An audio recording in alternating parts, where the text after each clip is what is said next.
In the Shenzhou village of Suzhou's Shangcheng district, an industrial complex is facing imminent expiration. This event has triggered a high-stakes legal deadlock over exactly who owns the property. This conflict stems from a structural discrepancy. Occupant永丰隆holds valid state-owned land use rights for 16,518 square meters. However, the 39 buildings on that land, spanning 13,000 square meters, lack formal title registration. Their ownership remains unperfected. A local state-backed collective asset company has stepped into this administrative gap.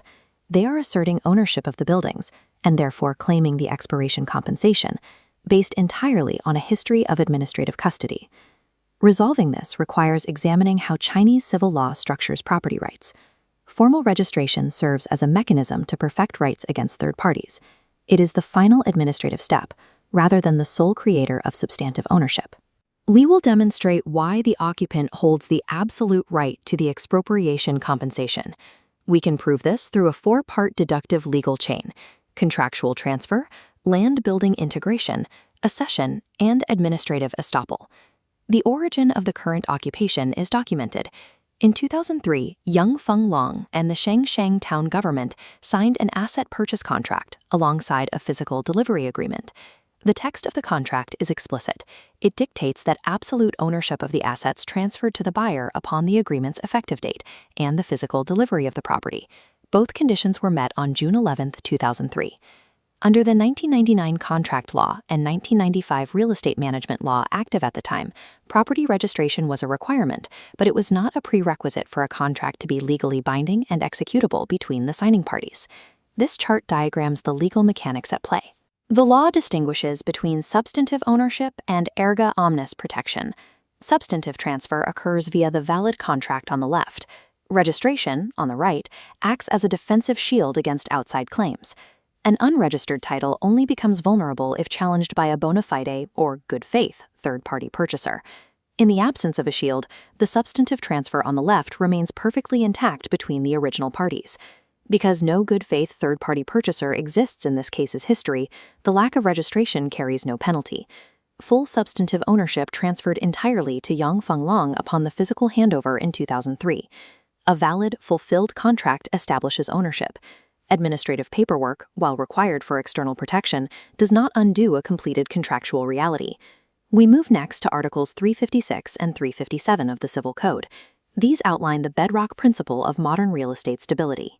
This diagram illustrates the core property axiom of integration, known as Feng Di Yi Ti. The rule is strict. House follows land, and land follows house. If the law permitted land to be owned by one entity, while the immovable structures permanently attached to it belonged to another, it would create an impossible jurisdictional deadlock over usage, maintenance, and ultimate disposal. Applying this axiom here removes ambiguity.永丰隆holds the legal, registered state land use right under Certificate 00367. The legal fate of the buildings is bound to the legal fate of the soil beneath them. The judiciary has already affirmed this specific application. In 2024, the Suzhou Shangcheng court issued an execution ruling regarding this exact parcel. The court mandated a joint auction of both the land and the buildings. In doing so, it recognized that the substantive owner of the land maintains the right to claim the proceeds from the attached surface structures. The legally registered land right operates as a gravitational anchor. It legally pulls the title of the surface buildings into the identical ownership domain. We must also examine the physical reality of the site. From the initial lease in 1999 to the present day, the occupant has maintained 27 years of continuous, peaceful, and public possession. This long-term occupation triggers the legal concept of accession, defined under Civil Code Article 322.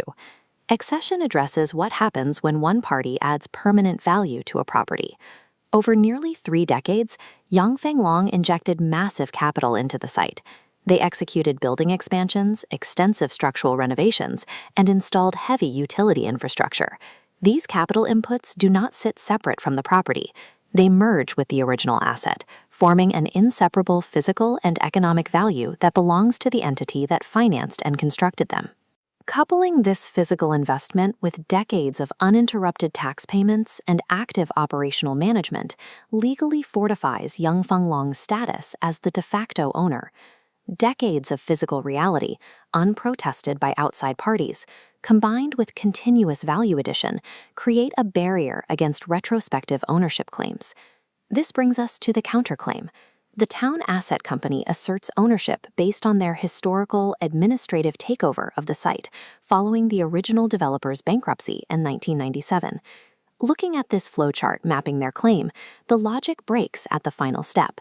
They trace the asset from a bankrupt corporation to a bank, to government management, and finally assume this equals ownership. Administrative custody is strictly a temporary factual management action. It is never a statutory cause for property right mutation. A caretaker does not become an owner simply by guarding the door. The asset company points to a 2007 internal government file that referred to永丰Long merely as an intended assignee rather than an owner. This is a retrospective administrative notation describing a historical timeline. Internal file phrasing lacks the legal authority to retroactively nullify a fully executed 2003 delivery contract. Furthermore, their argument violates estoppel, the legal doctrine stating that an entity, including a government body, cannot contradict its own formal acts.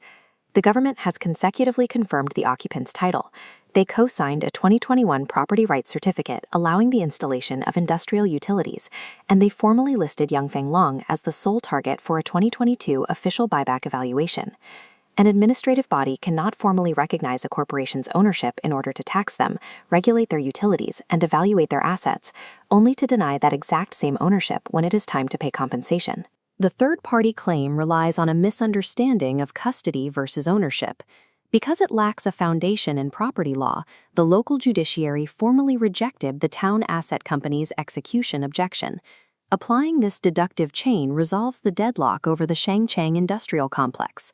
The claim rests on four pillars: a lawful physical delivery via contract in 2003, the inescapable property axiom of land-building integration, the undeniable accession of capital over 27 years, and the government's own administrative estoppel.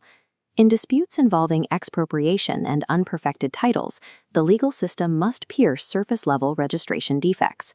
The courts look to who holds the substantive, factual, and historical rights to the property.永丰Long holds the legal and factual foundation. They have the absolute right to claim 100% of the demolition and expropriation compensation for the entirety of the integrated property.